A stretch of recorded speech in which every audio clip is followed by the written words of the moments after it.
بسم الله نوعية كارك بحيث حرونتا Somali Health Care Center waxaa kamid ah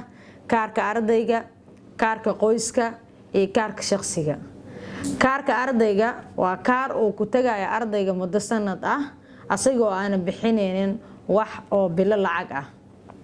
tusaale ahaan wuxuu bixinayaa hal mar lacagtii oo kaarkaas uu ku gadan lahaa sanadkan wuxuu jaan soo haystaa inuu ku tago quarter annual kaste ama 4 bilood hal mar saas marka wuxuu ku tagayaa muddo 3 mar ah ama muddo 3 bilood ah isbitaalka asagoo aan la weydiinin wax qarashaad ah waxa kale oo jirta kaarka family waxa uu ka kooban yahay ama kaarka qoyska inay helaan walxa free ah ama walxa maxaa bilaash ah iyo sidoo kale adeegyo oo maxaa la yiraahdaa discount ama qiimo dhimis ah kaarkaas marka waxay ku tagi karaan dhilaha ugu yaraan 5 ugu badnaan 10 qofood sidoo kale waxa jirta kaarka shakhsiga asaga uu kala darajo badan yahay darajada koowaad waxa kamid ah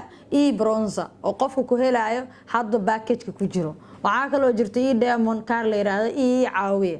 kaararkaasi way kala darajo badan yihiin waxayna ku xiran tahay shakhsiga hadba lacagta uu haysto aad u mahadsantiin